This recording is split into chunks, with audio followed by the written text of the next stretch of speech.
Lok Sabha elections are coming up and every political party is gearing up. So does the Election Commission of India, because it is the responsibility of the Election Commission of India to conduct Lok Sabha polls and also the state assembly elections. Hello friends, welcome to the new series of Drishti IAS. I am Ritu and today's session is about how poll dates are decided. So this session is important for your GS2 perspective. Moving towards the points of discussion part. First of all, we are going to discuss the news. Then we are going to discuss what was the original schedule for the elections and counting of the two states. So we are going to discuss this particular thing in the news. And then what has changed now, what Election Commission of India has changed in the poll dates, and then constitutional aspect of the terms of the Lok Sabha and State Legislative Assembly, and what are the things that the ECI looks when it decides that the election will be conducted. And after that we are going to discuss practice question prelims. Before that you have to like, share and subscribe to the Drishti IAS channel. So before moving to the news part, first of all we should know that Holi is coming up and Drishti IAS has come up with the new offers and it is giving you discount up to 50% on all the online courses. If you have any queries, kindly ask or dial onto this number. So moving to the news part.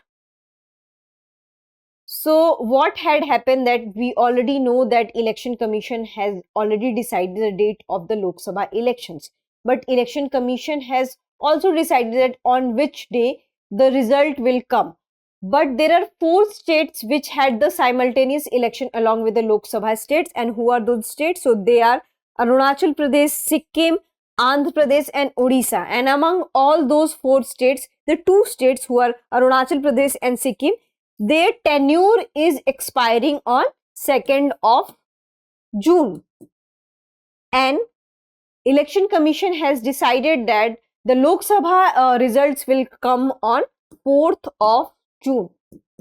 So Election Commission of India had made the changes that the state assembly election result will come on the 2nd of June. It means just for the Arunachal Pradesh and Sikkim, and rest Andhra Pradesh and Odisha will come on June 4th. So this is the changes they have made because their terms are expiring on the 2nd of June. So this is the news we are going to discuss.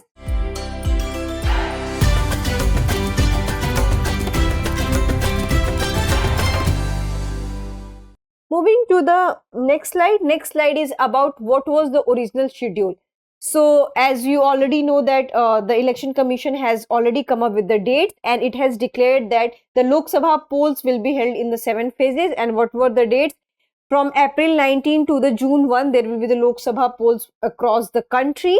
And earlier the date was Arunachal Pradesh and Sikkim would be March 20 for the notification, and then nomination can be filed up to March 27th and you can withdraw until March 30.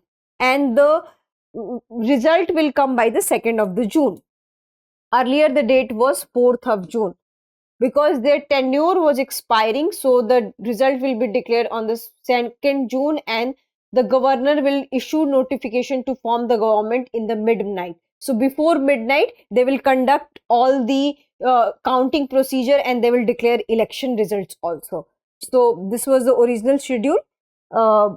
Moving to the next slide. So what has changed now? So we already had discussed that from 4th of June, it has become 2nd of June because the tenure was exceeding, and when you are conducting an election, the tenure and fixed term should be always minded, and this is the what you can say rules of the Constitution of India. So we must adhere the Constitution of India, and it is the duty of Election Commission of India that by taking care of the constitutional recommendation and constitutional aspect, the election should be conducted and the result should be declared in the state. So moving to the next one. What was the exactly does the Constitution say about all these things? So here we are going to highlight what are the constitutional aspect when it comes to the terms and fixed terms of the Lok Sabha and also the state legislature. So according to the Constitution, 5-year terms for decided, and when the 5-year will be decided from the first sitting of the Lok Sabha or the first sitting of the state legislature.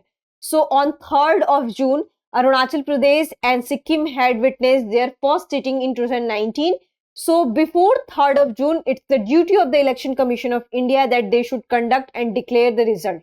So this is the thing, and this particular thing has been written in Article 172 of the Indian Constitution for the state legislature, and for the Lok Sabha, it has been written in Article 83(2). So these are the Article 172(1), which states that every legislative assembly of every state, unless sooner dissolved, shall continue for 5 years from the date of appointed for its first meeting.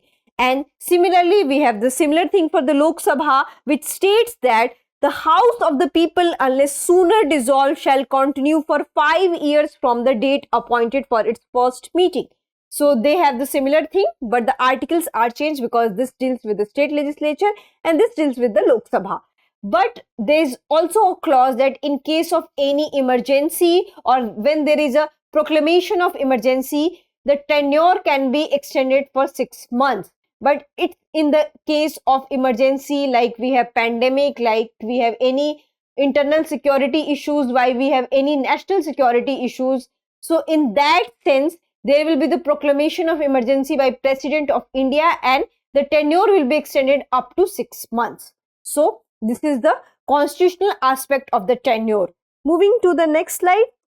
Next slide is about what are the things that ECI looks when it decides that there should be the polls on which particular date. So first thing, they have to look for the historical and geographical factors. So they have to also look for the logistic requirements, and historical and geographical factors must be taken care of. They always look for the weather, that which area have which kind of weather. They also look for the examinations, the different kind of marriages are happening, festivals are happening. So they also look the entire itinerary of a particular state, that which state is conducting which kind of examination on a particular date. Okay, this community has this kind of ritual, so we have the festivals. So the election commission looks all, and they also look for the logistics because a lot of infrastructures require. The school must be shut at that time because generally in schools polling station and polling booths are made. Teacher must be available because teachers are the conducting authority.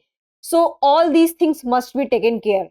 And according to the former Chief Election Commissioner of India, 𝐸 Qureshi, has said that while taking care of all the logistic and geographical and environmental factors, we must care that fixed term is the sacrosanct. It means that if the session is expiring on 3rd June, so it is the duty of the Election Commission of India that at least one day before they should conduct and declare the results. So here the term would be the sacrosanct. It will not change until and unless there is an emergency case. So moving to the question part. So the question is, Article 172 of the Indian Constitution deals with, and your options are duration of Lok Sabha, duration of state legislature, appointment of chief minister, appointment of governor. This is very easy one. You can answer in the comment section. I hope you like this session. If you have any queries related to this session, kindly ask in the comment section. Thank you. For more informative content, like, share and subscribe, and do not forget to press the bell icon to get the notifications.